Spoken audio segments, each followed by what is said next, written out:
What's up, everybody, and welcome to another episode of Team Chat Podcast, a video game show. I am one of your hosts, Jerrett Wilson, joined to my right by Rachel Mogan. Buongiorno. Buongiorno to you as well. How are you this fine day? We don't have time for these pleasantries, Jerrett. We don't. Get we through have the spiel. so We much got to lots talk to talk about. Okay, I'm just going to get right into the spiel. Thanks for joining us here today, where we talk about games, the ones we love, the ones we hate, and everything in between. You can listen to new episodes each and every week on podcast services around the World Wide Web, such as Apple Podcasts, Spotify, Amazon Music, and others. You can also watch a video version of each episode over on our YouTube channel. Find us on social media at Facebook, Threads, Instagram. Join us on our Discord server, where we have a lot of great conversation when we're not here recording the show. Buy our merch at tpublic.com/team-chat-podcast. I think there's stores in there too, but you can find the link at the description below, because you can also find there a link to our Patreon, where you can join the cool folks such as Allison H, Ark, Brandon W, Bro Mogan, Super Saiyan Ace, Erica L, Elise F, Fuchsia, James K, Michael B, Michael S, Snooty Boots, Susan M,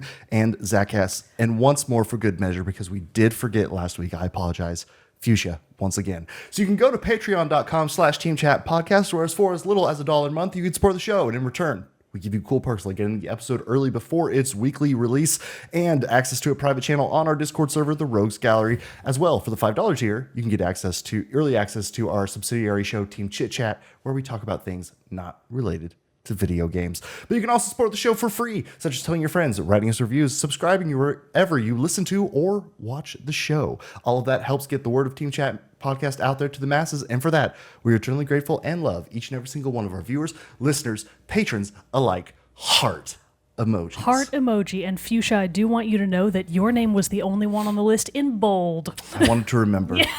I did. Fuchsia and I had a wonderful exchange over on the old Discord where we bemoaned having difficult to spell names. Yeah. And we literally talked about it. Had this wonderful back and forth, like, man, and what a fun thing to bond over. And then I just straight up forgot her name last episode. I apologize. Oops. But there we go. Fuchsia, thank you so much for your support. Alrighty. Like I said, we do have a big and heavy topic coming up today. So we're going to kind of scooch over the moment with Mogan a little bit, except for two big announcements. One sad, one happy. The sad one first. Okay. So then we can bounce back with the happy. That makes sense. Okay, so unfortunately, it was announced that, I believe it was today, February 26th, 2025, that WB Games is closing Monolith Studios, which is the developer of games such as Fear, Condemned, and the Shadow of Mordor game, as well as canceling an unannounced or rumored, yet to be announced Wonder Woman game. So obviously, that's a big shakeup. Big shakeup. We both kind of joked behind the scenes about, like, no one's going to miss that Wonder Woman game because we personally don't care about it, but I'm sure somebody is going to miss it, and obviously the closure of that studio is terrible. Well, and two, it's one of those things that I saw a quote from one of the a comic writer who was kind of like who was brought in to consult on the game, saying that it was really like an expansive and beautiful game, and so obviously ashamed to see that get canned. Yeah, and as well, and not everybody is a DC hater like me, so. It's just a superhero burnout, really, more than anything, Interested to see that new Superman, huh? That one looks kind of good. Cornsweet, David Cornsweet. Superman movie? Yeah, new one. James Gunn making it. Couldn't give. First of all, I didn't know that. Second of all, it has made my day worse to know that there's a new one. So obviously, we hope that everyone who was affected by these layoffs and studio closures are able to recover swiftly, find a new job, get some work, and get back into the action. So hopefully everything will be able to jump back from and get back quickly. into the action in any form. If you've decided that you've had enough of the abusive cycle Take of a break. Hiring and firing that is video games, and you want to go into something easy like working at a plant nursery, that's perfectly cool. Tilling the soil. Yeah, do that Stardew thing. Not where you make a game on your own and then never make anything else, but where you get back to the land. Get back into the land. Feel the dirt under your fingernails. Boy. The good news. The good news, and it's the only game we're going to shout out because it's the only one, again, we personally care about. But just in case you have somehow managed to miss it, the new Monster Hunter game, Monster Hunter Wilds, is either out today, depending on when you're hearing this, or it just came out yesterday. So good luck to all of us out there with the hunts, except for one notable hater, Zach, friend of the show, personal friend, who won't play Monster Hunter because, and I quote, meat is murder. So, just taking a stand where he wants to take a stand. I applaud it. I applaud it. Appreciate that. But for all the rest of us, we're going to be out there in the wilds enjoying it. Out there hunting, swinging the war horns, battle horns. What's it called? Hunting horn. Hunting horn. You were so close. You were really close. And, doing all the cool stuff, eating the meals. Yeah, eating those meals. Having the Palico pals. I'm excited for new Palicos, fresh meal animations, cooking animations. Love that for us. And of course, lots of fun, silly frolicking around with the hunts with my friends. Hell yeah. That's what it's all about. Gonna be a good time. So check out Monster Hunter Wilds, coming out February 28th. But the main topic of the day, it's a hefty one. We've alluded to that already. Yeah. And you've no doubt seen the thumbnail by now, so it's no secret at this point that we are going to be talking about and giving our final review of Dragon Age Veilguard. Mogan and I have completed the game, Yes. To various degrees. At least the main story is complete, but I don't know about how we compare quite yet we'll on talk how about much that. of the other stuff that the like side missions and different things like that we've accomplished. But we're also going to be talking about some of the news about Dragon Age that has come out post-release, since we are a few months after its release. Specifically, the big announcement and news that was also announced today that Dragon Age Veilguard is going to be headlining the free PS Plus games for the month of March. So it came out October 31st, or November, December, January, February, 5 months. 5 months. I mean, 4 months, I was about to say 5 months is generous. It's been that's rounding precisely way up. 4 months, which, I mean, to be fair, plenty of really good games make it to the free game of the month for PS Plus. It's how I've played many a good game. Oh, for very sure. late to the game. But That's the key phrase. That's the key phrase. But to see and I use big air quotes around this phrase because we don't really like to use these words in this house, but for a AAA EA published game to make it to PS Plus free game of the month so quickly after launch. I mean, it really is just let's start with the news and the conversation around Dragon Age Veilguard's development, because that's going to inform and really sort of show its stripes when we talk about certain aspects of the game that maybe weren't so great.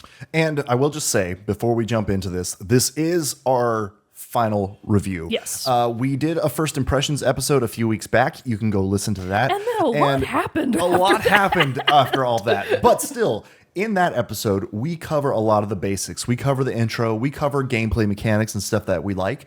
So we're really probably going to focus and leave the focus on all that stuff to that episode. Yeah. This one is primarily going to be talking about story, primarily going to be talking about our favorite moments, which means there's going to be spoilers. We're going to be spoiling basically everything. So if you're never going to play Veilguard, awesome. Stick around. But if you are, just be forewarned, we're not going to give our normal spoiler warning before we start jumping into stuff, because we're going to be jumping around all through. That's what the first impressions was for. Exactly. And not to be too quick on the jump here, but most of my opinions about the game are not radically changed from first impressions. Same. So my first impressions, which were generally quite positive, have mostly remained intact. Oh yeah, I still now had a have blast through the rest of the game. Yeah, still had a blast through the rest of the game. I do have some things that are critiques about the game, some things I didn't like about it after I thought more about it. But for the most part, the TLDR is I like Veilguard. I think a lot of people probably would like it. It's not for everybody, but I thought it was a good game. And I had a lot of fun with it. Oh, I did At too. the end of the day, I had a lot of fun with Veilguard. So if that's all you're here to hear, bye. We'll see you next bye. week. But if you're sticking around, let's jump into it. Let's get started and breaking down Dragon Age Veilguard. So for starters, Veilguard, I mean, let's just start at the beginning, which is Dragon Age Veilguard is now very well publicized and well known to have had a very rocky development cycle. Yes. And I mean, this is coming off of a couple of very notable failures from Bioware. So first there was Mass Effect Andromeda, which was very widely panned and critiqued for some serious animation issues that it had, along with a lot of other things people didn't like about the game. And then shortly after that in 2019, we infamously had Anthem, Anthem was 2019? It was 2019. No. I think it was. You can fact check me on that, bro. Maybe it was 2018. I'm saying it was really soon, though. If Anthem was in 2018, it was like 2018 or 2019. What is time? Yeah, well, that's the thing. So we'll talk about, we'll get to it, but I'm pretty sure it was 2019. Oh my God. What? Yeah, Anthem was 2019. It feels like 1,000 years ago, but it was only 2019. I would have swore on a stack of Bibles or whatever holy book you wanted to put in front of me that game would have at least been 2015, 2016. No. Oh my God. Because, I mean, that gives you a good idea of how Anthem felt. Because I still think the game was fun, and had they been able to keep up the support, so much potential. I'd still be playing it. It had potential, but they very notably fumbled a lot about it. And a lot of the problems kind of boiled down to the live service aspect. Because just like you said, they didn't keep up the support level with it. And the live service aspect kind of watered down the story as well, which was not great. The story was terrible. The gameplay was what I was there for. Yeah. So Anthem had a lot of problems. It was very quickly killed off by Bioware and EA. They just did not want to continue supporting what was essentially a failed game. I mean, let's not mince words. Yeah. So those are the two most recent releases that Bioware is coming off of into Veilguard. And as all part of that, we need to go back to Veilguard's initial conception was as a single-player game. Yeah. So when a Dragon Age sequel, when a Dragon Age Inquisition sequel first came into talks at BioWare and EA, it was originally going to be a single-player game. Somewhere along the lines, for Anthem, EA said, no. Let's not do this, We're not doing that single-player nonsense. There's not enough money in it. We want you to make Veilguard a live service game a la Anthem. Which, BioWare had dabbled in making Dragon Age multiplayer, at least, because Inquisition did have a multiplayer mode that you could play through the whole game in a multiplayer multiplayer setting. So I can see from a development setting being like, okay, we kind of like dipped our toe into it. Let's embrace it for this next one, being a jump one could make. Not unheard of. But altogether, I think the sentiment from the vast majority of Dragon Age players was, we do not want that. Yes. that is something nobody in this room wants. We don't know why you're doing it. So that announcement was met with a lot of criticism. Yeah. And eventually, during the actual development of the game, which really didn't actually kick off until about 2020 because they had just finished Anthem. So really 2020 and onwards is what we're talking about for the actual development timeline for Veilguard. Yeah. So they didn't really settle on the current version of Veilguard until after they decided, hey, actually that live service thing, we are going to walk that back. That's probably not the direction we're going to want to take for Veilguard. We're going back to single-player story mode. Those are two really radical changes to go for a game to then be developed in about 4 years.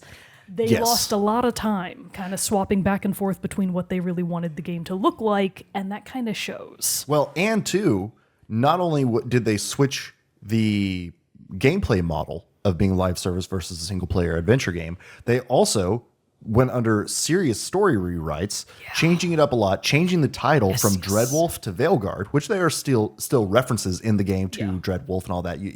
It's one of the names given to the elven god Solus and everything like that. So, that makes sense. But still, this game went under a huge shift. And, that leads to a troubled thing, which, as you said, you see some examples of that. But also, on the other hand, it still is a pretty damn good game for having such a rushed development like that. I mean, and really, troubled development. we both like it. We both like the finished product. And shockingly, I think we both kind of felt that. Now, I started playing Veilguard about a month after it came out. So who knows what patches happened during that time. But I was surprised to see how few major technical issues the game had. I honestly don't think I had one. I had a couple. So one specific fight in Veilguard, I was dicking around with the photo mode, and the game just decided, you're done. You are done here. Because I paused on the screen to take a screenshot with the photo mode, and the game said, no. Too many things. We're rendering too much. It really was. So the game crashed on me, and I was like, no. Oh, that's unfortunate. I don't think I had a crash. That was my one and only crash. I was always running it on performance mode though, if that mattered. I'm not sure if that. I don't remember what my settings are. I don't feel like that would be enough to cause that though. But still, like we talked about that in our first impressions. Like graphically, artistically, like the game looks and runs great. I think like the art style was one that kind of was met with criticism when not it was everybody first likes shown it. off. Like it was mid 2024, I'd say, when we got the first like reveal trailer of, hey, this is what Veilguard's going to be. And, it showed off the new art style, which is, I will say, it's a jump from what Inquisition is. It's, I would say it veers a little bit back to more of Dragon Age 2 maybe, but still, it's a departure. And I was surprised by it when I saw it, I will say. But then by the time the game got out and I was playing it and in it, I was like, this is great. Yeah, I love how this looks. We talked about this. We both saw the trailers and we're like, ooh, we don't know about that. Yeah. And then I played the game and I was like, oh my God, it actually, like, at least to me, it looked really good. Oh, it looked great. I really liked it. I was actually kind of shocked at how good I thought it looked. I'm like, I haven't had a game that I'm like, I kind of want the art book in a while. I want the art book. I kind of want the art book. The artwork. I kind of want the the art book specifically for the wide landscape views. Yes, I took a lot of wide landscape views in many photo good mode ones. because Oh my God. there were a lot of good ones. So good. So that was a critique that neither Jerrett or I shared with other people that didn't like the game. I thought it was great and everything like that. But all this to say, the development was very troubled. You can see some of those cracks when you actually play the game. But in addition to that, amidst all of this, there was the pandemic, which pretty much started right when development for Veilguard really kicked off. And then I want to say in 2022, I can't quite remember if this is correct, but I think that was the year where a lot of the big video game publishers and studios went through massive rounds of layoffs. Yeah. BioWare was not exempted from that. They had a bunch of people from their team laid off. And then that actually led to them being apparently understaffed because then EA had to send in the Mass Effect team who were already working on their own game. They had to be like, no, we need you guys to pause that and come on over to Veilguard because we are struggling with the development. So it was just a very fraught development cycle. And as always, you can kind of always go like, I feel like the marketing team kind of fumbled it too. And I kind of think they did. Well, I mean, that's kind of the thing that we saw with like Concord to it. Yeah, that's that game. To an extent, was that the marketing just came too late. Yeah. And I feel like Dragon Age, with its short, troubled development, I give a little bit more of a pass to than Concord, because Concord had, 10 years or something? They had a ton of time. They had double the time and then some. And so, it's one of those things. It was just like, I feel like maybe getting a little bit more info out sooner, letting people kind of see how the gameplay looks. But it was one thing I will say, because I knew I was going to play the game. I knew I was probably going to like the game. I did stay away from trailers and different things like that. I saw that reveal and I was like, cool, I know what it's going to look like now. I'll wait till I play the game. Yeah. And I don't know how much more about the background do we need to cover. Let's cover a couple more topics that were kind of important. So kind of the long story short is, as a result of all of the development of problems plus a few other factors, Veilguard, at least in EA's eyes, has not sold to its potential. Only 1.5 million? And I think their projection, which is always wrong. Let's just go ahead and say that every major publisher way overshoots what they believe a game will sell as, and most of them are always comedically wrong. But they were projecting 3 million sales for Veilguard. Which I believe was close to what Inquisition netted. Yes, and it's really only gotten to about half of that. But speaking of what Inquisition got to, Veilguard kind of had another double whammy of it. So if we go back to, I was reading an article from Gamer Rant. I'm sorry, I can't remember who wrote it, but it was published in May of 2024, and it was talking about PS4 versus PS5 adoption rates. And as of May of 2024, the PlayStation 5, I should rephrase this.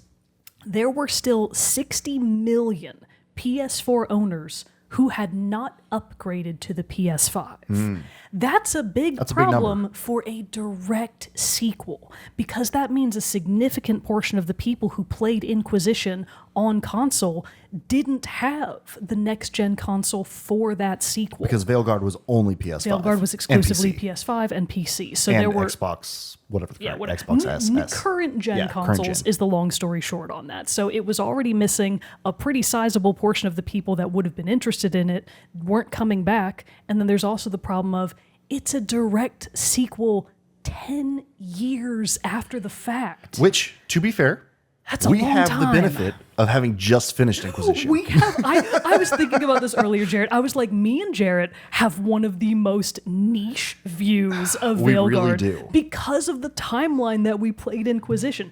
We are not burdened by Inquisition nostalgia because No, we we just played played it last year. It's not like we're looking back at it and being like, man, remember back in 2014? No. All these people still do a Skyrim. They're like, Oh hey, my look, God. remember back in 2011? yeah, no, we We're like, remember back 2014, no, and how great it was. And then you play it and you're like, oh, this doesn't quite compare. We're looking at this with fresh eyes.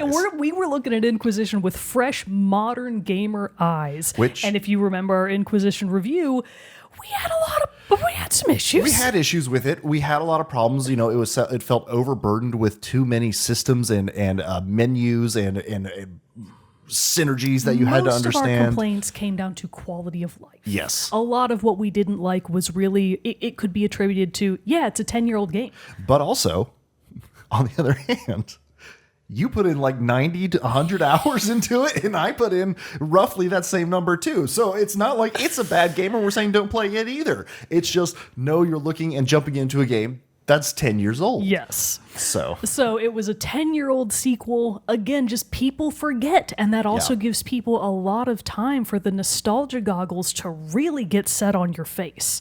So I'm not saying that from a pure story perspective that Veilguard is superior or in many cases even on par with Inquisition. They both have their pros and their cons. What I'm saying is I think a lot of the old guard of the Dragon Age community were maybe disappointed by Veilguard because it was such a departure from the past games. Yeah. I mean, we saw that in a lot of different aspects. A lot of people didn't like the mechanical departure that is Veilguard. They didn't like going from a 4-party system to a 3-person party system.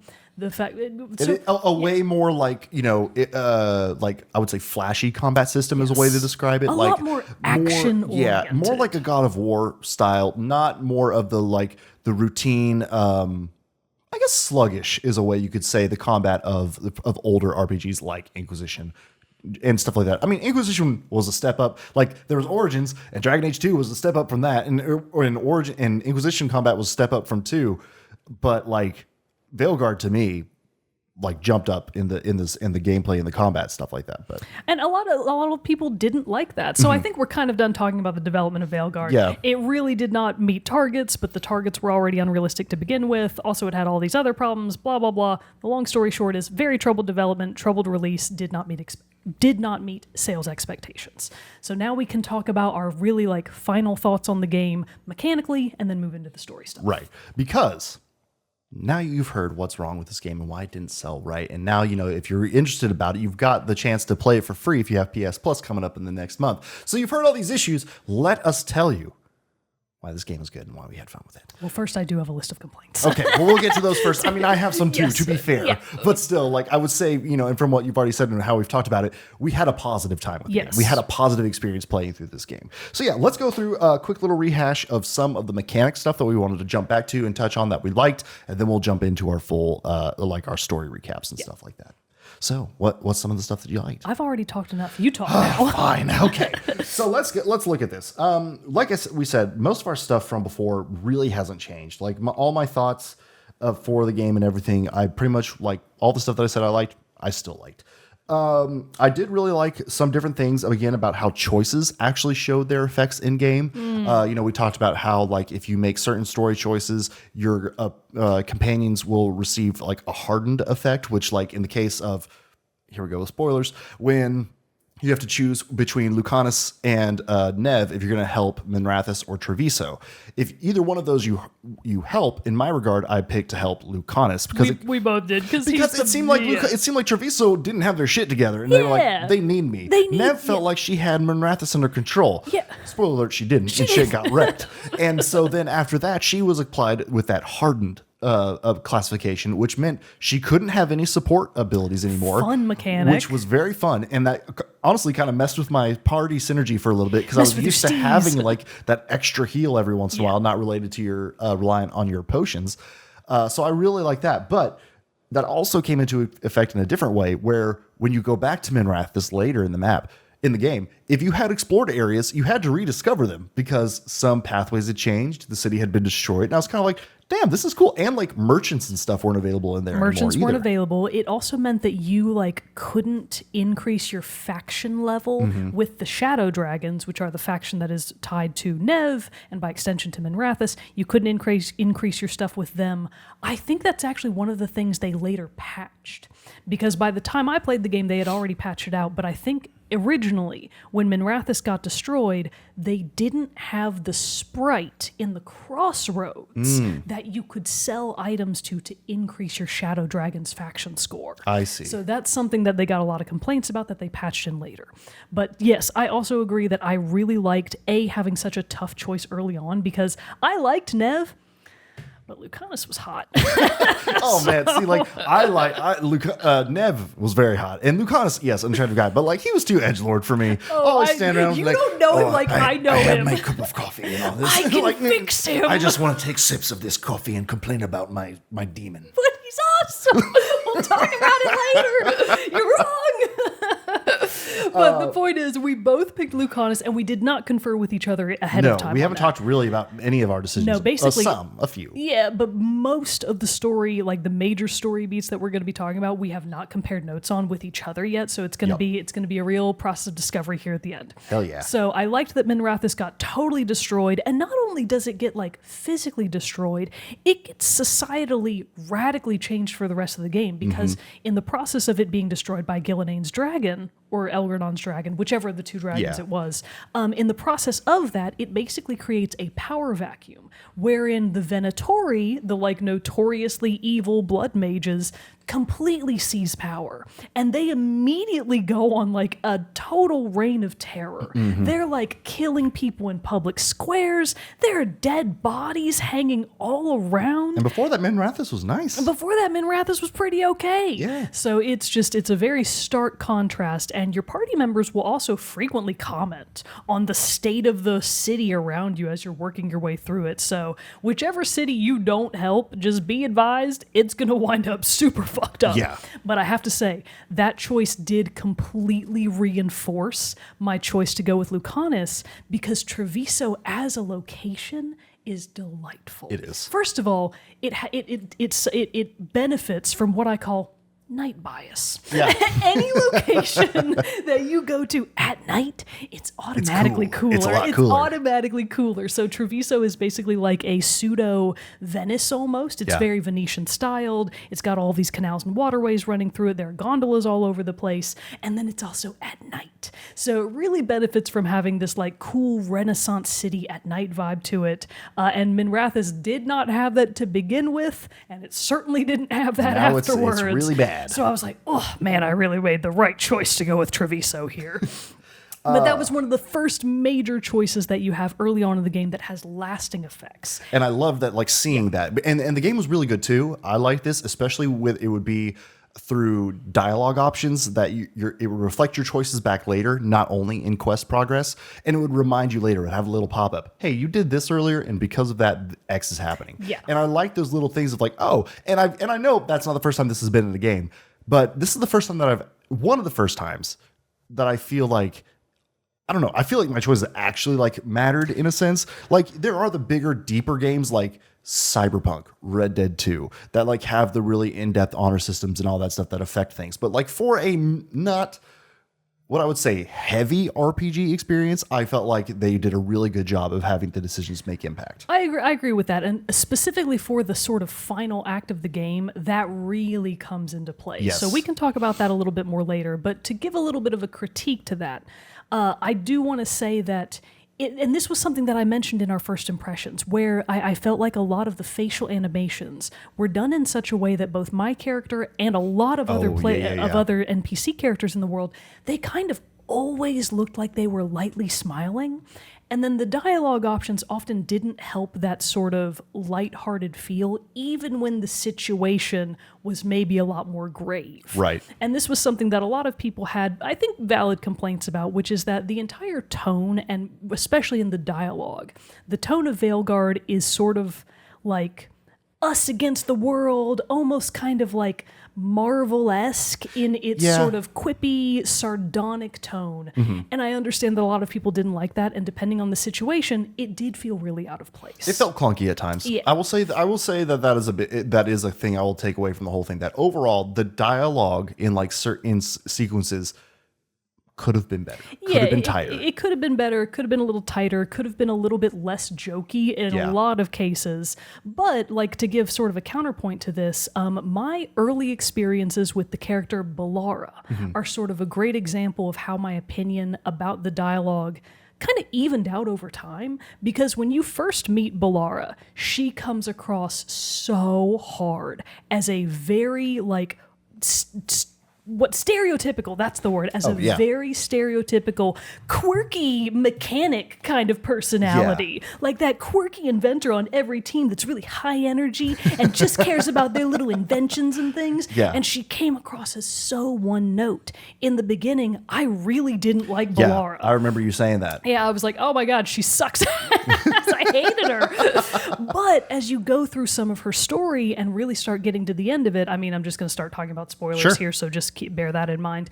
Balara really kind of gets fleshed out as a character, and she really mellows out a lot, because eventually she sort of comes to the circumstances that when you meet her in the beginning, she believes that her brother Syrian is dead. She believes that he died sort of as it's a very sort of survivor's guilt mentality that she has, so this isn't really true, but she believes that he died because of her own inability to basically manage risk related to the what are they called? The artifacts that the Veil Jumpers find throughout the world. So Syrian was interacting with an artifact out in the field that the Veil Jumpers interact with. It went wrong, and like him and a bunch of other people kind of got sucked up into it. Yeah. And as far as any of the other Veil Jumpers know, he's dead. So she believes that her brother is dead. She has severe guilt attached to his death. And when you start uncovering those layers of her trying to grapple with her guilt, she becomes a much more nuanced character. And then even later in the game, come to find out, Brother Dearest is not dead. Yes. Twist! What a twist. So they bring in this other sort of pseudo-antagonist that is also one of the old gods, but one of the forgotten elven gods, Anaris.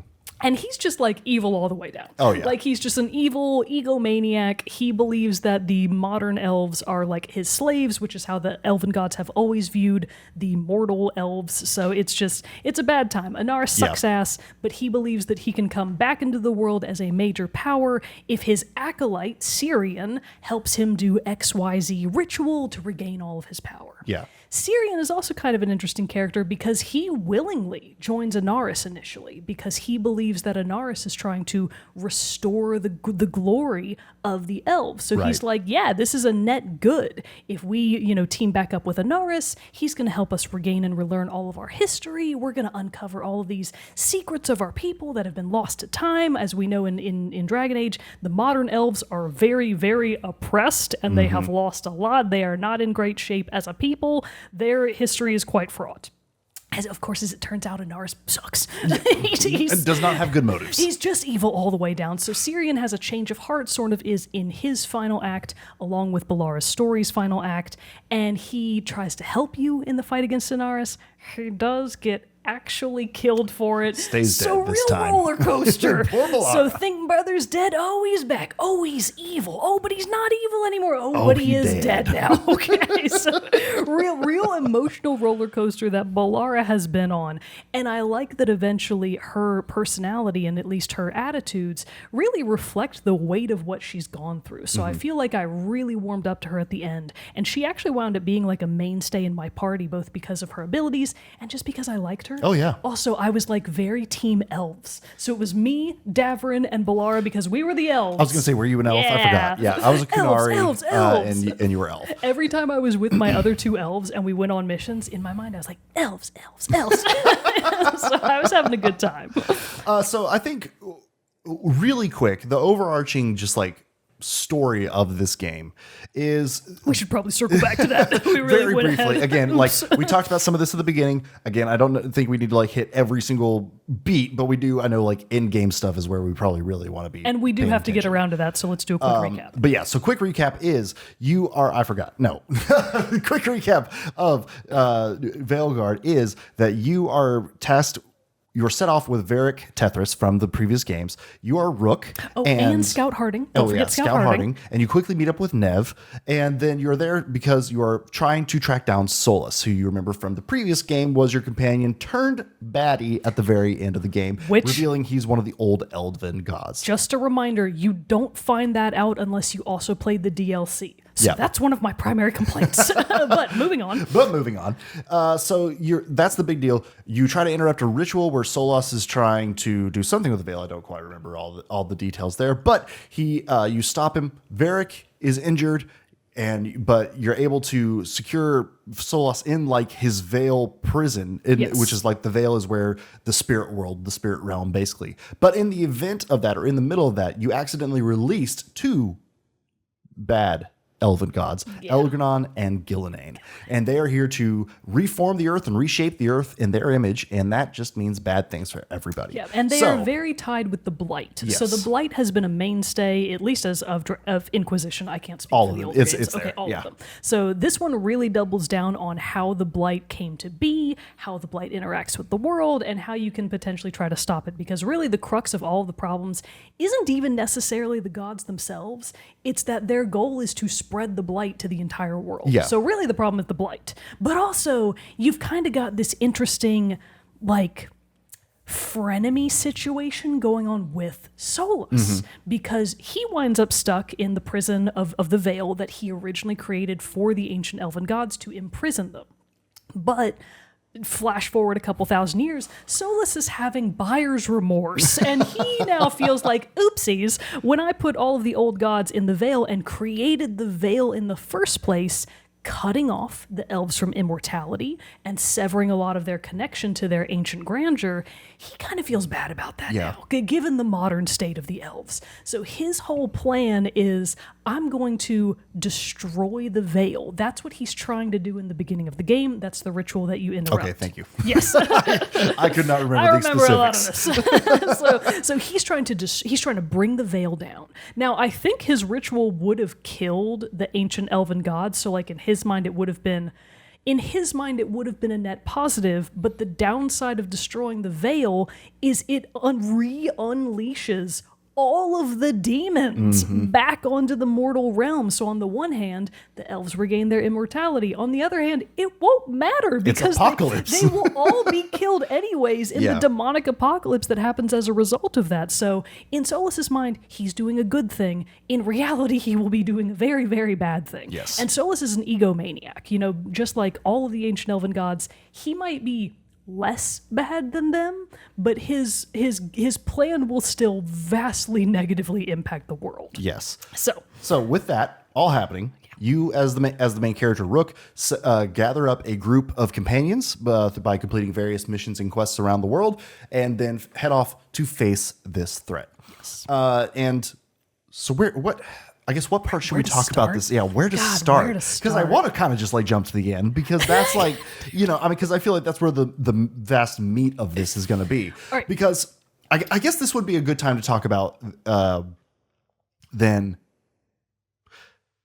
So we talked about the writing and stuff. Should we maybe speed run the major story beats that lead up to the end? Sure. Because we can speed run those really quick. Yeah, let's do that real quick. So the whole point of Veilguard, for the vast majority of the game, 3/4 of the game, is you building your team. Yes. And building your team means more than just the 7 companions. Is it 7 or 8? Let's see. There's Harding, Ballara. Davrin, Emmerich, You went in a Ballara. different order. Than that. Sorry, Tosh. I was going menu order. I think it's 7. No, it's Ballara, Davrin, Emmerich, Harding, Lucanus, Nev, Tosh. It's 7. Yes, we got there. Okay.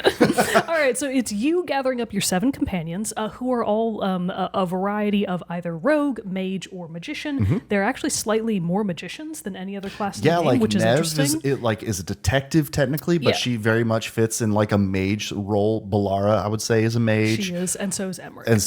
And then your 2 warriors are Davrin and Tosh, and your rogues are, in my case, me. But then the non-you rogues are Lucanus and Scout Harding, who makes her return from Inquisition. In like a very major character role. In a major which like role. in Inquisition, you would just bump into her, you could talk to her, but she was really a scout. She was out in the frontier, and you would just run into her a few times. So to have her as like a main character was pretty fun. I really liked that. And also, so Scout Harding in the beginning, I actually didn't like because I loved Harding in Inquisition. And I think I mentioned in our first impressions that I felt like they yassified Scout Harding, and I didn't like that. But again, I feel like she grew throughout the game, and I wound up really getting attached to her. Yeah. I used Scout Harding quite a bit. I liked where her story went. So we'll talk about some stuff later. So basically, it's going through and gathering up all these companions, and they run the gambit of various groups and of that you've run into before. Tosh is from the Lords of Fortune, who you run into them in Dragon Age 2, and you do run into an old character from Dragon Age 2 who I romanced in Dragon Age 2, Isabella, the pirate captain. Her hat though was stupid. It's like some dumbass pirate hat. I'm sorry. So let's actually go on a quick tangent here, because speaking of the Lords of Fortune, this is one of the first cracks that I really felt like I noticed in Veilguard, because compared to the other factions, and which even counts the Inquisition in the case of Scout Harding because she doesn't have a previous faction, the Lords of Fortune were ostensibly one of the primary 6 factions of the game, but they have so little direct impact on the story compared to the other factions. The Veilguard, the Veil Jumpers, the Crows, to a lesser extent, the Death Mourners, the Death Watch, the Mourn Watch, we got there. The Mourn Watch, and then the other big one is really the Shadow Dragons. The Lords and felt... Antivan Crows. The Antivan Crows. The Lords felt so they were underutilized. Yeah. They were super sidelined. I mean, the fact that their whole setting, I mean, you really could argue that Ravane was their setting, but on the map, their setting is the Hall of Glory or whatever it's called. Which is nothing. It's not a city. It's not a place like the other locations are. So I'm sitting here going, what the fuck is going on with the Lords of Fortune? Because like they are not present in this story almost at all. And you didn't really get like, I chose Lords of Fortune as my background, and you don't really get like a ton of, you just know they're pirates. Yeah. Unfortunate. But there's not really a ton there. No. And it really, I mean, that really comes across in the fact that you feel like their stake in the fate of the world is greatly reduced. Yeah. The Shadow Dragons, of course, have Minrathous, so their entire home was destroyed as a result of the events. The Antivan Crows, that they're looking at Minrathous going, damn, that could have been us. Yeah. So their stake is really increased. The Veil Jumpers are, of course, elves. It's their gods. Yeah. They are the drama. So they feel very tied to the whole thing. So it's just, the Lords felt so hollow. You got a good like kind of some good exposure to them while doing Tosh's storylines and everything like that. But yeah, like it still wasn't as good as, especially even in 2, that you kind of got the idea of them as these ancient or this great pirate force. Yeah. But anyway, But that's so off topic. you're going into the first early act is finding all these companions. And you get all those companions, and then you face pretty much your first, what I would say, big test. You do have the Minrathous and Treviso instance that we talked about earlier, but then you did have a big face down with the gods and one of their archdemons, which are just big, huge, ass dragons. Yeah. You fought against Gillinane in Weishaut, which is like the Grey Warden, which is like an ancient warrior force again, who mostly handle the Blight whenever that pops up. You fight against them at their stronghold. pretty much wiped out again. It's a shit show because basically the head of the Grey Wardens, I think he's just called the First Warden. Yeah. The First Warden does not believe, like Rook, the player character, comes to the First Warden early on and says, hey, we need one of your wardens. These ancient elven gods are back. We need help. And the First Warden is like, you're on crack cocaine. I do not believe you. I do not want to help you. I have been fighting the Blight my entire life. You're not even a warden. Get the fuck out of here. So he totally doesn't believe you, completely brushes you off. And then when Weishaupt is actively being besieged, he is still in the stronghold going, this is horseshit. We can totally take them. We're not going to lose. And he becomes a liability. Yeah. So you as Rook have to have another major decision of, are you going to punch the First Warden in the face and knock him out and forcibly take command? Or are you going to try to talk him down from the ledge, reason with him? I think I reasoned with him. I punched him in the face. So I feel like something happens, like another character comes in and it basically is like, Yes. oh shit, you're right. And you're like, yeah, oh, maybe it's Dorian. it's Antoine and Evka. That's right. That's right. So Antoine and Evka, who are major NPCs throughout the game, you encounter them multiple times. They are basically on your side. I guess in your case, they can help you talk him off the ledge. Yeah. In my case, I was like, fuck this shit. So initially, I actually did choose to reason with him. But then my two primary romance options that I knew in my heart I would probably eventually wind up with were both aghast. And I got the dreaded notice on the side of the screen that said, Davrin and Lucanus greatly disapprove. no. That was the one and only time I save scummed. What are you doing? I backed out. I was like, forget it. If I'm going to lose my two of my husbandos to this decision, absolutely not. So I had to save Scrub in one play. It actually was the Weishaupt. So we both fucked up. No, it wasn't. It was later when you then, because, you recover from Weishaupt, you then have to, build back up your strength and everything like that. You then go have another confrontation with the gods where you fight both of their Yes. their archdemons. In the Hossberg wetlands or whatever they were called. The like final warden stronghold. Yeah, they because you wind up having to fight Gillinane's archdemon, right? Yeah. Because it winds up having 3 heads and something like that. It's crazy. Yeah, it gets nuts. Yeah, because Yes. it was like the fire and ice one, because you beat Right. which was a difficult as hell mission. But in that one, it just, for whatever reason, I think it started, and I had, you have your different loadouts that you can have with the different elemental things and bonuses and whatever. But I started and it got to that point and I just did not have the right loadout. I did not have the right companions. When it gets to the point where you're fighting both dragons, Didn't have the right resistances. oh my God. Oof. And there was just no way. I was like, I am not going to be able to beat this. So I did have to reload that mission, pick new companions in a different loadout and go again. Smart. And it was a much easier time. But that Yeah, was the good only choice. time I had to actually save Scrub, because I was like, I'm not going to be able to actually do this. But getting I'm us doing through 12 points of damage at a time.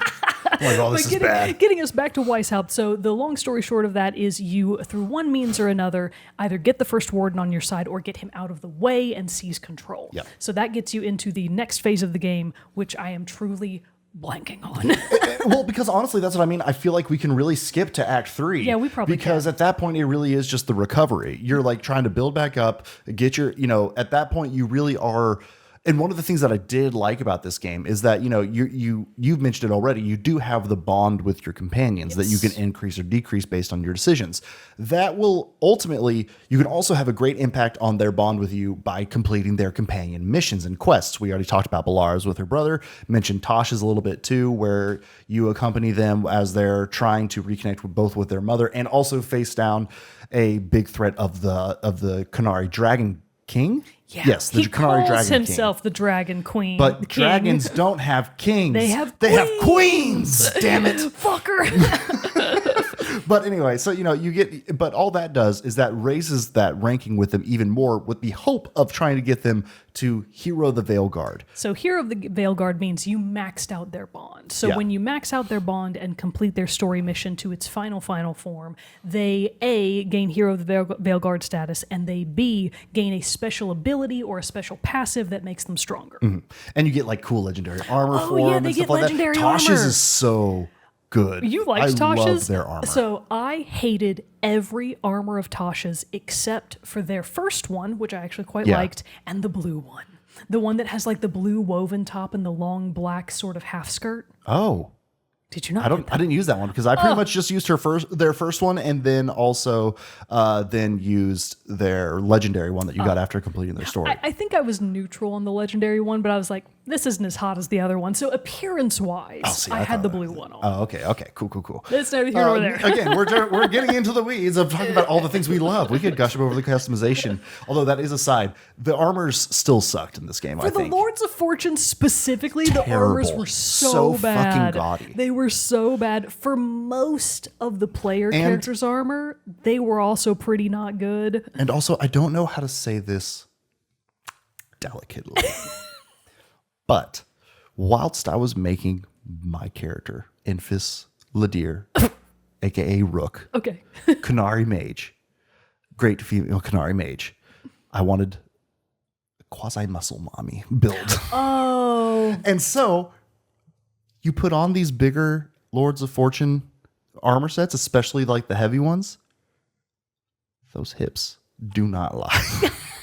And it just was like the most awkward, just like, and whoop, Oh, so like the character model itself was not good. was affecting the armor because yeah. I like it was, and it wasn't even like the proportions that I made for my character were that outlandish or anything.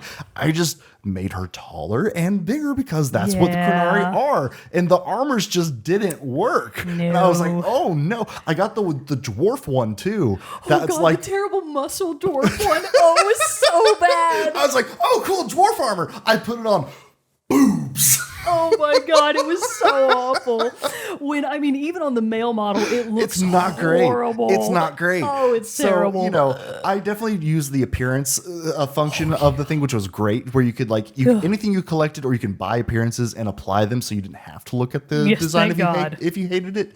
And I used the Kirkwall one that you got pretty much all time until near the end. You finally got like Antom wrappings, which was really cool. For you, I can imagine that the Antom wrappings were probably perfect. On my Canary hilarious faction. little wafy dwarf man, they looked horrible. So actually, I lucked out in that quite a few of the Mournwatch adjacent armors actually looked kind of cool. Oh, nice.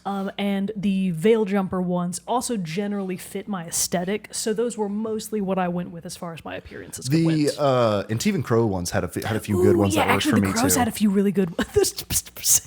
The which ones? Specifically, the crow head. Oh my God.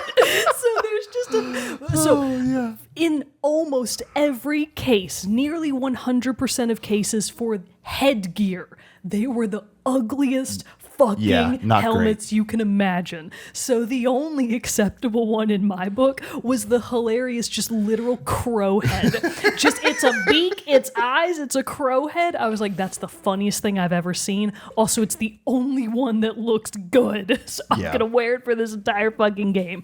Now, of course, there's also a setting to, do you want your head armor, your headgear to show in cutscenes or not? Obviously, I never did because I wanted to see my beautiful character that I worked so hard on. But on a second playthrough, I think I'll leave the crow head on. And I think those leave it the whole time. I think those cutscenes are going to wind up hilarious. Oh, absolutely. So you work through these companion quests, you work on building up your relationships with these companions, and then you really do get to the point where it's Act 3, which this is my main con. Mine too. I think we can talk about this. Yeah, let's go for it. Every other game that you ever start and play like this, big open world RPG game, bigger thing like this, that usually always has the point of no return. Yes. In that, go from here to this is you're starting the end game. You start here. You're basically setting this up to wrap this whole thing up. Save now. Save now. Because you will not be able to do it again. Exactly. Like, put a pin in this, because if you fuck up bad enough, you're going to need to circle back to here. Right. Normally, that means you've got 1 to 2 hours a game left. Not the case. Not the case with Dragon Age Veilguard. Jerrett, it hits you with this, and it literally, like, we thought, okay, here we go. We're gonna wrap this up. We can record this episode. We wanted to do this episode last week because we were like, we've got it in the bag. We're both in the bag.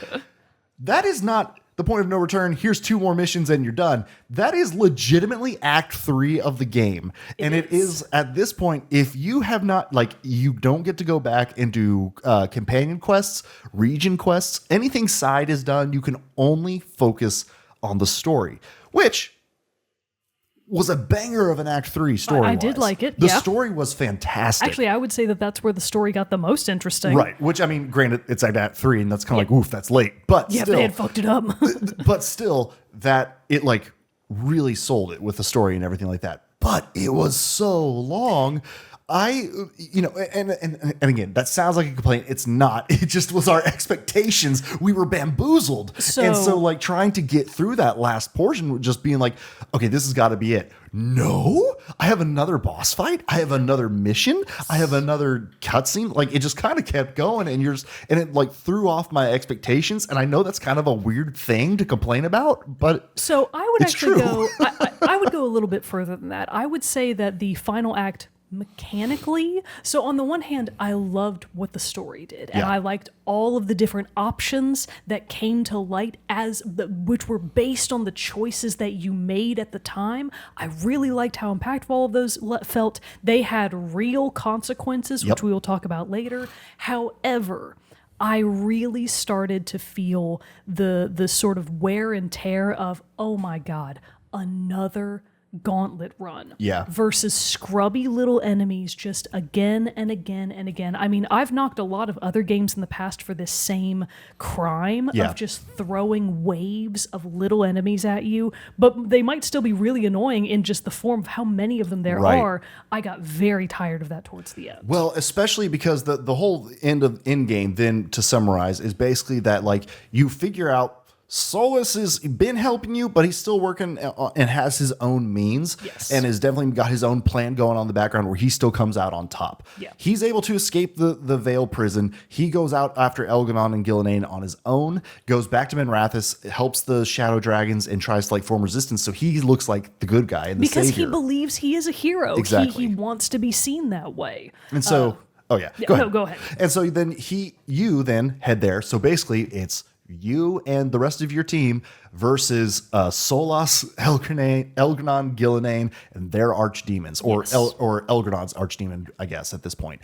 And so, it's the big, massive battle. And you're told at this point when you start it that, like, hey, if you haven't checked with, finished up your companion quest, you might want to work on that because that can have influence later on in this story and everything like that, or in the events that happen in this Act 3. So how many of your companions did you max out? I maxed out Balara. Good choice. Tosh. Good choice. Harding. Good choice. I mean, there were no bad choices. And I tried for Nev, but I could never. I think it was because of the hardened. Although you got the hardened thing, right? Were you able to get hers done? Yes. I don't know. I never got Veilguard here with her. I don't know what you did wrong. I don't either. There was, after she's level 9 now, like 8, 9. By the time the game ended, I never got it. So you had to do her, air quotes, final quest. And then once you complete the final quest, you come back to the lighthouse and you have to have one last conversation with her. And I did that. It didn't, for some reason, I haven't popped the trophy for it or anything either. Weird, because I definitely maxed her out. Yeah, I didn't. How about them apples? So, and then I got Davern, I think, to level 6. So like high. God, only level 6? Jesus. Well, and then like Emmerich was 4, and then because again, at this point we'd been talking about wanting to get this wrapped up and do a review because we did have Monster Hunter Wilds coming up. We'd been playing it for a few months. Civ had just come out. I'm we like were the timeline. We were on a time crunch. Exactly. And so I kind of got to that point, and I did when it got to the part of, hey, this is end game. Do you want to go or not? Make sure your companions are in good order. I was kind of like, okay, I'll go try. But then that was going to take forever because of how many quests I still had. And at this point, too, it's not like I'm only 30 hours in the game. Like, I'm at 60 hours at this point, Jerrett also had me in our chats going, bro, it's much longer than you think it is. Because I had, by this point, like by a day, I had gotten ahead and I had actually beaten the game. But it took me significantly longer than I thought it was going to. So I was quietly warning Jerrett, like, you need to start now because otherwise you're not going to finish it. Right. And thank God I heeded that. But that led to some interesting results later on. So basically, you then, when you're going through this big final fight, you... okay. The one big story spoiler, I will say, but to take it a tangent here, a quick aside, to jump on a specific story point that I thought was great. Varric's been dead the whole time. Oh my, yeah, I'm so glad you mentioned this because I feel like And I was like, what the fuck? you just came out with it. Jesus.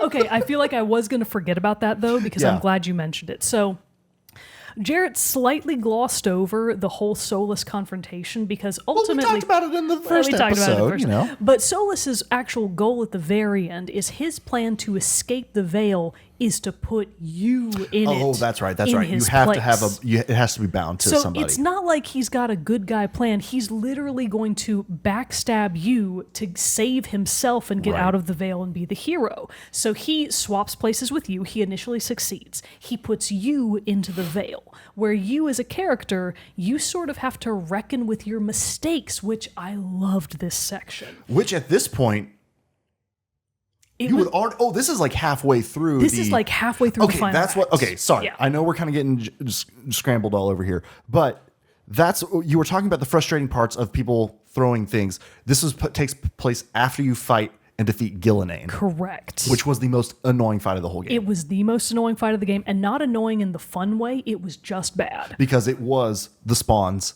just the wave of enemies that got worse and worse and worse. When I finally did beat it, I just used your strategy, didn't try to fight a single person and just destroy things. Which means it was a bad boss fight. Yes. So the Gillenane final fight, which sucks because her other fight was Were fun. good, yeah. So like her final fight to be so lame, and Gillenane as a villain is fun. great. She's a fun villain. Yes. She's evil, but she believes that she's like a creative genius. She Yeah. believes herself to be an artist, and I'm like, yeah, girl boss, It's go a off. great villain. But also you're doing real crimes here. So anyways, the Gillenane fight sucked. But the whole thing about the gods is their immortality is linked to their archdemons. Mm-hmm. So when you killed Gillenane's archdemon at Weishaupt, you made her mortal. Right. Lucanus managed to get a little strike on her. That proved to her that she was mortal. The stakes have been raised. Right. So then when you go to fight her the second time, the ability to actually kill her is on the table. And you succeed, but depending on a key decision that you make right before then, maybe a couple missions before then, of,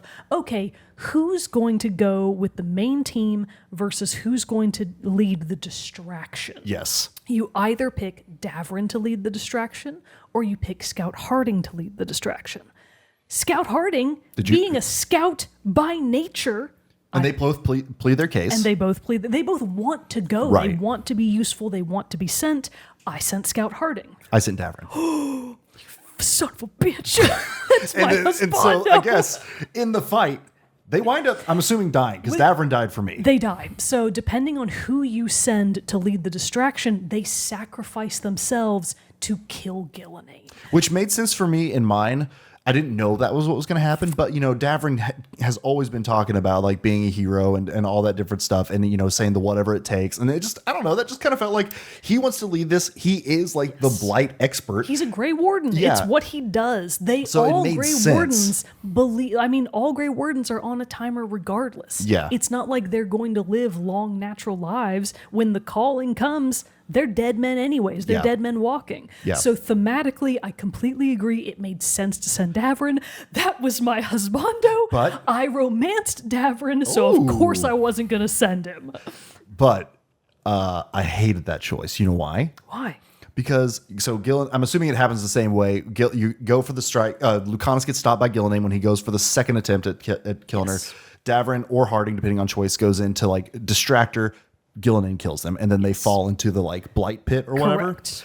When it's Davrin, he falls into the blight pit. Asan looks at him in terror, and then jumps in after him and also dies.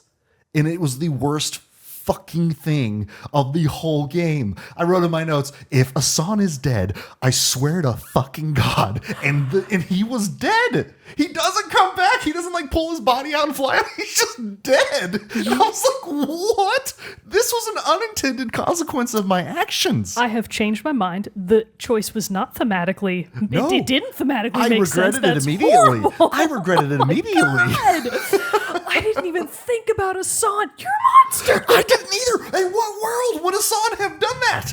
Why would I have thought that Hassan would have done that. So for those of you that haven't- has like yes. a griffin creature that is like his companion. So specifically, the griffin creature is a baby griffin Yes. that Davrin is raising. He's the last of the griffins. And I didn't finish Davrin's campaign slot, so I didn't rescue any other griffins if there were any to rescue. There were 13 of them to rescue. They're all dead. So here's what happens if you don't do the Davrin I just quest. completed basically Griffin genocide. Oh my God, you're a monster. Let's talk about this. Let's do a quick little side because this was actually one of my favorites. We're on like the 10th aside. We're on the 10th aside. But this was one of my, obviously I had great partiality to Davrin. For me, it came down to Davrin and Lucanus. It was going to be one of them. I was already leaning toward Davrin because like, God, he's so handsome. And when he's in his like casual clothes, his deep V It's a good goes deep V. all the way down the pecs. He's letting them all hang It's out. good. And he's got big chesticles. He does. He's a masculine man. So I was like, yeah, I like what he's cooking with. So anyways, the Davrin quest entirely revolves around Asan because when you initially meet Davrin, you are helping him do some Grey Warden shit, and his two Grey Warden buddies were keepers of the last Griffins. They found a like old clutch of Griffin eggs, and just by XYZ means, they realized they could hatch them. They hatched 13 healthy Griffins. Now the Grey Wardens are in the process of raising back the Griffins up. They are the symbol of the Grey Wardens. They're super stoked to have these back. But Davrin's whole story explores what happened to the Griffins in the first place, because Davrin's sort of kickoff quest is the rest of the Griffins, not including Asan, get kidnapped by a sort of otherworldly demonic creature whaler? called the Gloom Howler. Gloom Howler. Stupid name for an enemy, but whatever. We're going to gloss over that. Through XYZ means, you learn that the Gloom Howler is actually a blighted Grey Warden. So she was an elven Grey Warden back in like the 4th Age or something like that. I forget exactly when on the timeline.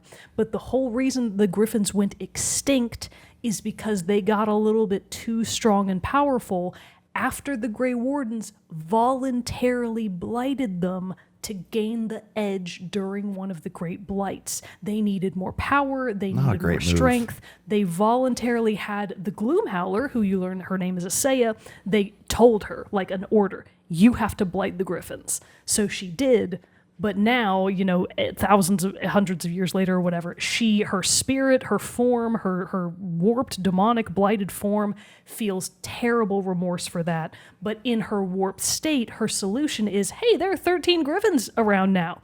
The Grey Wardens will only abuse them. I must save them. So kind of like Solus. What a good story. Isaiah believes that what she's doing is good. She believes she's saving the Griffins from the Grey Wardens, but obviously she's wrong. It's not going to be a good thing to blight them. So Davrin is trying to get them back. If you complete Davrin's story, you do get the Griffins back, and you can either choose, this was another choice that I really liked, you can either choose to have the Griffins sort of explore a new purpose by having them become guardians of the Forest of Arlathan, or you can encourage them to return to being the sort of banner holders of the Grey Wardens. And I was like, hell no! Arlathan Forest all the way. The Wardens did fumble the ball there. They're going to become... The Wardens actually fumble a lot The throughout the Wardens Dragon fumble a Age, lot. throughout the Yeah, Dragon they're Age not doing series. great. So, it's not great. So anyways, but my point is, Davrin is essentially Asan's father. Asan is his son, and when you romance Davrin, he specifically has a line where he says, you, me, and our bird cat kid. he like specifically says that you're dad's of Asan, and it was so touching. I loved it. So Asan like sacrifices of diving after. It was terrible, and I hated it. But anyway, so after all of that, you get trapped in the Veil, and in that is when it's revealed to you that Varric is actually dead. He's been dead Solus the whole killed him at the time. beginning of the game. Yeah. And when you've talked to him and seen him throughout the game, it's basically been a figment that Solus created to like stay around to hide the deception that the Varric's gone. Yeah, Solus has been tricking you the whole time, and he's planning to betray you in the end. That's his whole plan. Honestly, that was one of the things I love. Like I said earlier, that the dialogue was clunky somewhat throughout the game in various parts. Some places better, worse than others. But the overarching story and like the story beats, I thought were fantastic, and honestly, so much better than Inquisition. Yes, I bought into the villains. Yes. both Elgernon, Gillenane, and Solus. Yes. I loved the back and forth with Solus of throughout the whole game of, is he actually your friend? Oh, he's betrayed you. Actually, but okay, he did it for good reasons. So we're cool. Oh shit, he's betraying me again. I loved that like back and forth throughout. And then eventually building up to this final act where, you know, the siege on Minrathous, you do the final confrontation against Elgernon, who is now at this point blighted himself, and it's just a bad situation. You do wind up eventually defeating him, but you have to defeat a whole bunch of various things, which we'll circle back to in a second, because those where your companion decisions come back into play again. You wind up defeating him, but then then have to decide what to do with Solus. Do you bind him back to the Veil, or do you try to kill him, I believe, right? Or so there are actually three options here, and it depends on what you did in the game. So I realized this after the fact. I looked this up later because I realized that I got what the game considers to be the air quotes neutral ending. Oh, okay. Disagree. I think I got the good ending. Interesting. Okay, so what'd you do? So for my choice, I chose to trick Solus with the fake dagger. Okay. Basically leading him to bind himself back to the Veil. Okay. So you basically outsmart him. You beat him at his own game of trickery. That's the one I did. The other I think option, that's what I did too. Nice, good choice. Which I would argue is the good ending. Yeah. But the other two options were you can choose to fight Solus. Which at that point I saw that so and I was so tired. I was so tired. I feel like it would be really fun to go back and do it again Yes. because I want to know how hard he is, because Elgernon was definitely a tougher boss. But once you figured out his like moves and stuff, he kind of got easier. Yeah. So Elgernon was an okay final boss, but you definitely felt thematically like Solus was the final boss. Yeah. So I can definitely understand anyone choosing to fight him. I think that would be an interesting ending to the game. That supposedly gets you the bad ending. The good ending is convincing him to see the light. Oh. And if you finish I did not get that option. Oh, wow, okay. So if you finished one of the other side quests in the Crossroads to defeat and or get on good terms with Mythal's spirit. Okay. I did not do that one. Oh my God! Wow, you missed a lot. I'm telling you, I put in 71 hours into the game. There is so much side stuff that I still have to do. Totally understandable. I did every single side quest. Oh my God! So I did Oh wait, all but of you them. also were playing on easy, right? I was playing on second to easy. Second easy, okay. And let it be known, really a fourth of the way through, I switched to normal mode. Okay. So I scaled it up. I'm just saying I played the whole thing at the Jerrett hardest was on difficulty hard mode. because I wanted that like combat experience. I did not. I played the other games and the stories. I knew that I wanted this new combat experience. So if you that took a little bit longer in places. If you maxed out the Crossroads side quest for Solus, which included Mythal's spirit, Okay. you could basically get like a token of Mythal, and that meant that at the end of the game, you could use Mythal's voice to sort of convince Solus to come back around to the Okay. good side, and he would willingly join you as a friend. I did not get that ending either. I did not get that option. I had the option, and I said, no, fuck you. You're going to trap He me in sucked the at this Veil. point. He sucked. Like he always sucked, and I thought we were friends, and then he sucked again. So there's actually an additional fourth option God. that I didn't get because I didn't do my conversations right. So in addition to all of the other factions that you have that are unique to Veilguard, you also have the original Inquisition from Dragon Age Inquisition. Apparently, if you play your cards right and you do your conversational cues correctly, the Inquisitor from Inquisition, which presumably is your Inquisitor Right. that you projected into the game, the Inquisitor will gain the ability to make amends with Solus, and then like they get sort of a happy ending together. I didn't do I don't that. like that either. I didn't do that because I just didn't play my cards right, I guess. But And anyways, motherfucker killed Varric, and that's the unforgivable. motherfucker killed Barrett. So there were technically 4 options for endings. We both, just by coincidence, picked the one to trick that fucker at his Yep. own game. Send him which back into his prison. I think is the correct choice. I do too. And then after that, there's a brief like wrap up story thing, and then credits roll. But so the big thing then in our thing, we've talked about it, and I think the big thing probably where we're sitting at, and although I probably assume with what your answer is going to be, because it was already hinted at with Davrin, your companions can die depending on how you get your. They sure can. Which is wild. And one of the things again that I really liked, it introduced actual real stakes, between showing you again how all your decisions affected everything, and then showing at the end in Act 3 that your companions can die, and like really no one's safe. I mean, Varric's dead. He'd been in 3 games at this point. Your Davrin had already died. Asan had Harding died. is dead. Harding Oh my is God, potentially dead. I can't believe And so that. then, at various points in this final mission, you have the option to assign your companions to do various defenses in the siege or in the assault. And, depending on their rankings with you will depend on if they're successful or not. Just to explain the setting of that assault, you are back in Minrathous, literally fighting your way upward to where the final ritual that Elgernon is trying to complete is taking place. So you're the whole point of this whole siege is you're trying to get to Elgernon to stop. And like any player who's been a player in this game at any point is in Minrathous. The Antom, the Myrna Minotauri. and Vorgoth, Yeah. my favorite power couple. I loved them. All of them are there, and everybody, so all the factions, both good and bad, are there clashing and everything, and you can assign your companions to help them at various points. Like one of them is there's like a magic lock on a thing, so you can choose to send Nev, or you can choose to send anybody, but it's they're saying like maybe send somebody who's good at magic, so I sent Nev. Like, for example, you wouldn't send Davrin to diffuse magical locks. He doesn't do that shit. He's a Grey Warden. So the logical options are either Nev or Balara. So depending on your choices there. Who did you pick? That was actually kind of a big choice. Nev. I also picked Nev. Because at this point, for me, when does Balara get taken by Elgernon? Wait, Nev got taken. Oh, Balara got taken for me. Oh my God. Okay. Okay, so that's another thing. So that's another thing. Jesus. That's nothing that happened. So and then throughout the thing, you wind up rescuing them at the end. Yes. But another thing. But anyway, so at this point, so I gave Nev to that first one. Then there was fighting like the undead construct. The Juggernaut. The Juggernaut dude. So I sent Emmerich to help with that. I also sent Emmerich. What happened to your Emmerich? He died.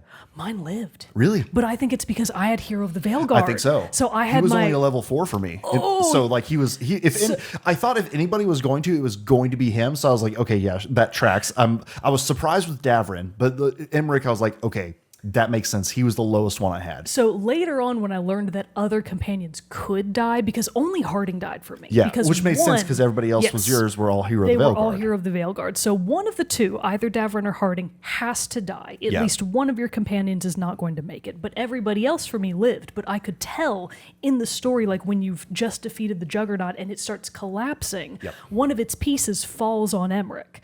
And in hindsight, I was like, oh, that's where he would have died if he hadn't been Hero of the Veilguard. But in my version, there was like a brief pause where like Rook turns back and is looking at like the rubble and he's like, and then Emmerich emerges triumphant. Oh, and you're no. like, oh, never mind, he's good. Peace, bro. In mine, the big tower piece of the tower falls. Emmerich looks up, and you're like, "Oh shit!" Then the same thing. Rook looks back and looks through the thing, and he just doesn't come. And then does a cut to like his hands sticking out under rubble and everything. You just see him dead. And I was like, "Oh my god!" Wait, so you also didn't have? This is an option. It's not a given. You didn't have Lich Emmerich.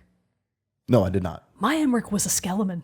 Oh, He was like an cool. immortal undead Skeleman. So I was like, well, it makes sense that he can't die. I didn't have it that far because up. he's already dead. I know, but see, I didn't have that, and he died.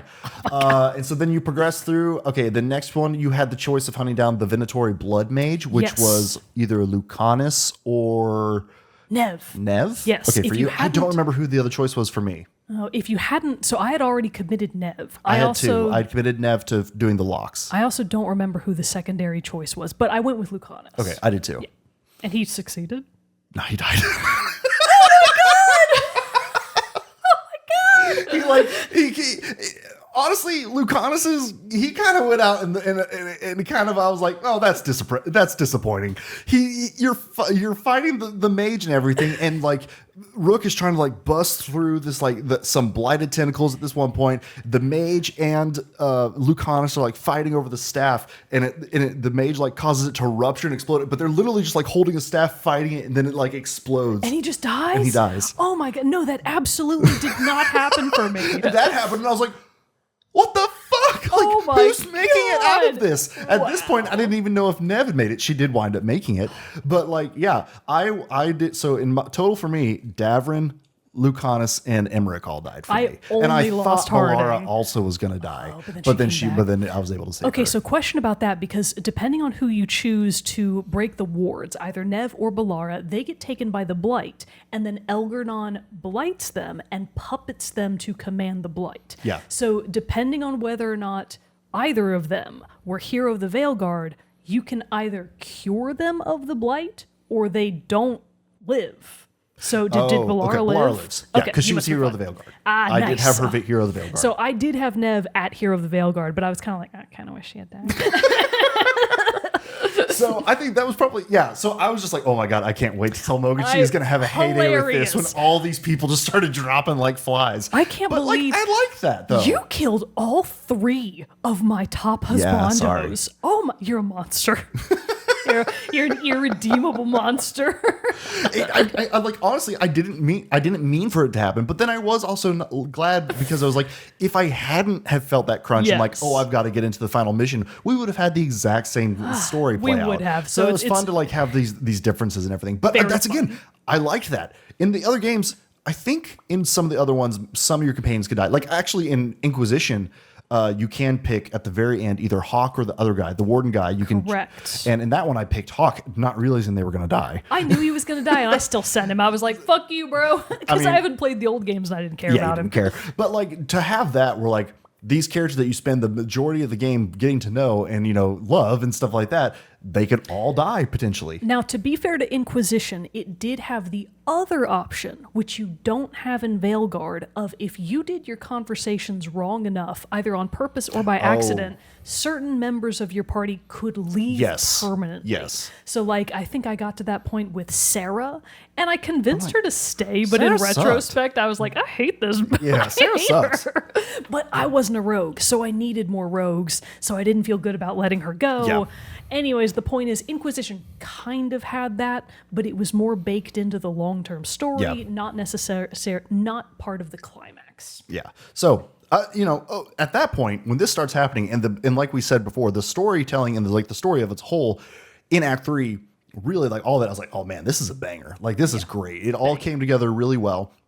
And I loved how it all came together and was happy with how the game ended and all that stuff. So, Before we get to our final Yeah. thoughts, I do want to circle back to a couple of other, not necessarily light complaints, but just a few other problems that I did have with the story because it specifically relates to some of the characters. So also, you haven't talked about your romance yet. oh yes, I did wind up. fool. Apologies. I did wind up romancing Tosh.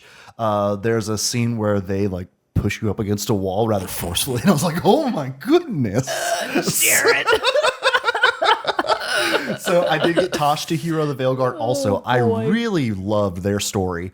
I thought it was great. And also, we talked about it earlier, or mentioned, I think alluded to when we were talking about the development, marketing, and all this stuff. Because of the current state of this fucking world that we live in, people have to bitch and moan. People have to bitch and moan, and specifically in the case of Veilguard, they love to just bemoan and bitch and whine about the, and I'm using big air quotes Big here, old air quotes. wokeness. Yes. Which at this point is anything, anytime basically you have a person who is not a straight white male do anything in the game, people are going to scream that it's anti-woke and blah, blah, blah. Shut the fuck And up. it's like, you know that in your lifetime, you are probably going to meet someone that doesn't exactly align with you and your experience Yes. as a person, right? You know that like other people don't exist know that, out though. there. They don't, I guess. They don't know that. And anytime they're faced with something that they don't understand, they get scared, they shit their pants, they Exactly. piss, they wind up in the trenches crying and sobbing. Exactly. And that's what is happening with this because Tosh is non-binary. And that's a very major focus of their story is coming to terms because when you first meet Tosh, she identifies as she, or they identify as she. And then throughout their story, they realize that they are non-binary. You help them, come to terms with that and be, and accept that as themselves. And, but then there's also the conflict of Tosh trying to reconcile that with their mother. And, it creates a great and wonderful storytelling. And it's one of those things where representation matters. It does. And so it's one of those things of having and seeing Tosh going through this journey. Again, the writing's a little clunky. It maybe isn't executed in the best way in that regard, but it's still like the importance of having Tosh as a character in the story, seeing their story throughout the game was really great, and I love seeing their growth, and it's just important to have that in your games. It's important to have that in movies, and it's important to have that in books and all your media. So speaking of, in addition to Tosh being non-binary, which I agree, I completely loved, also, you know that 10 years ago, people were bitching about Davern being gay. Oh, absolutely. You just know, not Davern, Dorian. Dorian. Yes. Yeah. You know people were bitching about Dorian being gay. Why are they shoving it down our throats? Well, and like Anders in Dragon Age 2 was gay, and you could romance him. I did in Dragon Age 2. Like, that's not a thing that's been separate from, like, queer characters have not been a thing. Queer characters are not something that have been absent from the Dragon Age games up until this point, and they just then suddenly decided to be like, here's Tosh, and make them the highlight of the game, and like, what? No, they're a character in this world, a great character in this world, who fits in this world and has a place in this world and belongs in that world. I agree with all of that. However, I do. So this is a very specific thing that I think might just be a nitpick on my part, but this is sort of one of the cracks that I feel like I saw in the story, because although I did really appreciate and like Tosh's personal journey, I describe Tosh as person with big mommy issues, because Tosh has a lot of hang-ups about their relationship with their mother, which are somewhat tied to their identity, but that are also tied to their culture, to their upbringing. Right. Am I Kunari? Am I Ravani? I'm technically a Kunari, but I've been raised outside of the Kun. So there's a lot of different layers to Tosh beyond just their path to acceptance of them being non-binary. And a lot of that is wrapped up in their mother, Shathan. So one of Tosh's climaxes to their story is the fact that you have to go fight the Dragon King because he has kidnapped your mother, because Tosh is a fire breather, which is like unique amongst very cool. Very unique, very cool amongst the Kunari. So they want to basically force Tosh to join them to further their cause. This is the Antam, to further their cause of being just evil bastards. So they've kidnapped Shathan. In the process of attempting to save Shathan basically sacrifices herself to allow Tosh to escape / win the fight, and Shathan dies. I thought that was a cop-out. I thought it was a shortcut to neatly wrapping up Tosh's story, rather than having the longer, because at the very end, Shathan does give one line that indicates that she accepts Tosh as they are. But then Shathan dies. And so there's never that resolution. I thought that I felt like it robbed Tosh of the ability to not only come to acceptance with themselves, but come to a state of greater understanding and a deeper relationship with their mother. And I just felt like that was the shortcut, easy way out. Yeah. And personally, I felt like that's a sign of rushed development, because I felt like that was one of the story beats that for me really felt like, ooh, they were out of time. Yeah. They didn't know what to do here. They didn't know how to wrap this story up. Let's just kill the mom. So I was uniquely furious at the end of that whole quest, because I was like, what a fucking cop-out. Yeah. I was mad at that one. I get that. I actually really didn't like that. But anyways, that was my one complaint about Tosh. Sorry. But all that to say, that discourse that you may have seen, completely unfounded, as it always is. Ignore that bullshit every single time you see it. Circling back to like the Star Trek thing, if people are always complaining about how modern Star Trek is air quotes woke, and it's like, I cannot stress this enough, bitch. It has always been woke. Yes. Star Trek has always been the wokest of woke. Oh, yeah. And I wouldn't say the Dragon Age has been the most progressive of progressive, but Dragon Age has always tried in one shape or another. So it's a red herring. It is. It's not a real argument, and it's just the dog whistle of people that are haters. That's all that is. Yep. So let's move on. Let's not even give it any more of our time. But let's talk about how you killed a son. Well, let's forget that. I felt terrible enough already. But yeah, so I don't honestly at this point, I guess, overall conclusionary thoughts, because I feel like we have kind of hit on the story. Like there's, we in depth, apologies, but like there's so much to talk about. I was excited to go into all this stuff because I ever since whenever all my characters started dropping like flies, I was like, oh my God, I've got to tell Mogan. I've been waiting. Believe it. But so overall, We got the good, the bad of the rush development. We've got the so-so writing. We've got the good overall story. We've got the great gameplay and all this stuff. Where do your thoughts, kind of overall opinions on Veilguard land? You might recall that with Dragon Age Inquisition, my final thoughts on that were I did like the game in spite of the many problems that I felt that it had. And at the end of the day, even though I personally had a mostly good experience, my answer was I would not recommend it, largely because of the age of the game and the quality of life issues that I experienced with it. Yep. Veilguard does not suffer from those issues by and large. So if you are a Dragon Age, air quotes, purist, I'm not even sure there really is such a thing because all of the games have been unique in their own aspects. Right. But if you are a legacy player and you hate the changes that Veilguard made to its gameplay, I can understand that. Me personally, I would recommend it. I had a great time for the vast majority of the game, not including the slog that was the very end of it with the waves of small enemies. I really did not like that. But for the vast majority of the rest of the game, I had a great time, as evidenced by the fact that I willingly and happily beat every side quest. Yeah, that's a feat. I was You got to be close to like platinuming it, right? I'm only 4 away. Okay, I was about to say, I'm which is only a 4 feat for a Dragon Age game. And one of the trophies is to get the good ending. Oops. So actually, I just have to go back. I just have to go back in my file and change my final ending. Yeah. And then I can get one of the extra trophies. 2 of the other ones, I think I looked at, and for me, they were actually going to be kind of hard to get. Yeah. But here's another thing. Not only did I like Veilguard more than Inquisition, I would play it again. Oh, I liked it Yep. enough that I can see myself playing it again and doing a different romance option, doing Jerrett's horrible end of the story. I could see that happening. I mean, honestly, like, yeah, see, because it obviously, I'm wondering how much of that with like the companions thing, how much of it goes into rank of it just being like random generated of like, oh, this is going to be the outcome of this. Or versus how much of that is affected by their status. Like, could I have gotten Emmerich to level 7, almost hero of the Veilguard, and then he still die? Good Maybe. question. So Yeah. like, it kind of allows for a little bit of a playground with the end level there, which throughout your playthrough. I really liked the end level. I mean, really just summing it up, not including, again, the waves of enemies. I loved thematically the story that it was telling. A big problem we both had with Inquisition was just like you said, with Inquisition, specifically with Corypheus as the air quotes final villain. Obviously in the DLC he was not, but he was on face value the final villain. We both felt so detached from him. So bland. Elgernon and Gillenane and Solus had character. Charisma. They had charisma. They felt menacing. They were interesting. They were present. Yes. They were a constant present threat in the game, and I felt like that made everything feel so much more interesting to me. I played it all the way to the end because I wanted to see how it ended, and when I did get to my ending, I was like, ha, fuck you. Have fun in the Veil.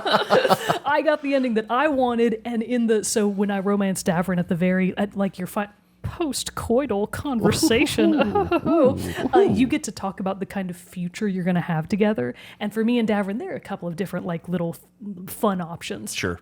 I told Davrin, we're going to just hit the open road, go on adventures together, you, me, and our son, Asan. So I know that in my world, me and Davrin are out there on the wide open plains, hunting monsters, raising our griffin son, having a great, wonderful time. So for me, I loved it. Awesome. In spite of its problems. It does have problems, but I personally really liked the game. I have to agree. Like, you hit the nail on the head with all that stuff. I really don't know if I could add anything else to that other than just like having I have played all of the previous Dragon Age games and all that stuff. And yes, each one is different. Like, I need to find the video of, because each one does have a part where you go into the Fade or the Veil and stuff like that. And like, talking about what you were saying about how if you're a Dragon Age purist and this might be different for you and might not be your cup of tea. Just seeing where the series has progressed, because like the Fade version or the Fade mission in Dragon Age Origins is you're like a rat basically traversing through a maze. It's the most bizarre little thing, and it took forever, and I hated that part. But then here is like, you got the Fade and like this really cool, like almost completely black and white, unsaturated world where like, you're getting these cool conversations with Solus. It has its changes, yes, but they all kind of have felt, to me, the changes have all felt like good progressions that a game should make in its history to keep it fresh, keep it moving, and try new things. Like I said in the first impressions, it feels like it's a combination of like the map layout-ish with like the very specific regions of Dragon Age 2, where it's a little bit more of a linear path that you follow in these areas, as opposed to the wide expansiveness of Inquisition. It's a lot more focused. It took a lot of the expansiveness of Inquisition and focused it down. But you can see all of the influences from the previous games, and to me, Veilguard seems like the best version of a Dragon Age game so far.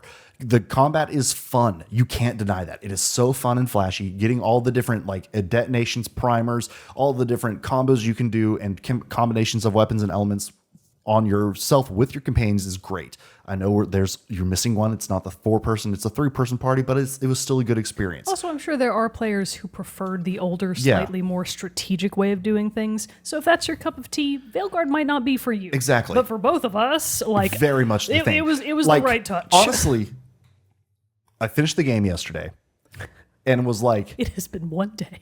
It has been 24 hours, people. But honestly, I was like, had I finished this last year, it would have been a tough call between Tekken 8 and Dragon Age Veilguard. I was actually going to say the same thing, is that I think if I had played it in time, it would have been a contender. I think so. Perhaps even a winner for my personal game of the year. Mm-hmm. Now, to be fair, we both kind of ended 2024 feeling like, did we even play any games this year? Right. So there were probably maybe that was part of it, but other really good games, but like I was really taken aback given all of the negative, like the anti-hype around Veilguard. I really I had low expectations and they were more than met. I really wound up having, in totality, a better time than I had with Inquisition. Yeah. So, yeah, I think it's great. For me personally, like I said, it's the best iteration of a Dragon Age game that we've had so far. Unfortunately, it seems like it's probably going to be the last Dragon Age game we're going to get, unless there's like a big resurgence later with this PS Plus freebies. So but like one final note, because I'm certain you didn't get this. Me and Super Saiyan were talking about this in the Discord. There are actually 3 special things you can find throughout Veilguard's side quests that give you a post-credit scene. Oh, I did not get that. Okay, so I'm going to have to go find that. Scene, I'm not going to really try to describe it too much because I don't really think it matters, but it basically teases a next Dragon Age game. And today, Super Saiyan and I were talking about this again of like, hey, you got the post-credit scene, right? And I was like, yes. Oh, yeah, it teased a new game. What did you think about that? And both of us sort of said, it's not happening. We don't think that's because happening. Because they came out with a patch note that basically was like, we're not going to do any more patches. Like, are they not doing more patches? They're not doing any DLC for nothing Veilguard. like that. So it seems like Dragon Age might be done. It seems like Bioware is washing their hands of Dragon Age. But if this is where the series ends and this is the final note, it was a great song. I'm okay with that. I'm okay with that too. Same with you. I immediately already want to start a new run, trying out as a different character, all those things. And because the game was just damn fun. It was good. And I'm excited to try out the other classes because I played Rogue, you played Mage. I want to see what the Mage is about. I want to be like, because that's the thing. Like, this was playing as a Mage. It was so fun to see this new combat system and everything play out as a Mage, but I'm used to playing as like a warrior. I want to see what it's like for that, you know? So like, there's still a lot to this that I want to try out. Lots more. I want to do all the side missions. I want to do all this. Probably going to shoot for the platinum myself. I want to romance somebody else too. Like, yeah, there's some more stuff I want to, more things I want to do. So we're not done in Dragon Age by a long shot. So, which says something about the experience we had with the game. So, long story short for both of us, this very, very long story episode that we've been telling. Sorry, an hour and 40 minutes, everybody. Sorry, shit. And we skipped a lot at the beginning. We did. I rushed through that intro. Oopsies. Anyways, we both liked it. Yes. It's not for everyone, but I personally would recommend it to other games. Absolutely. Give it a shot. Especially since it's going to be PS Plus free in March. It's like you'd be silly not to. Download it, save it for a rainy day. Jared and I both took incredibly long times. Super Saiyan only took about 55-ish hours to beat the game. So depending on your engagement level with it, it can either be a much longer experience or a mid-length experience. Yep.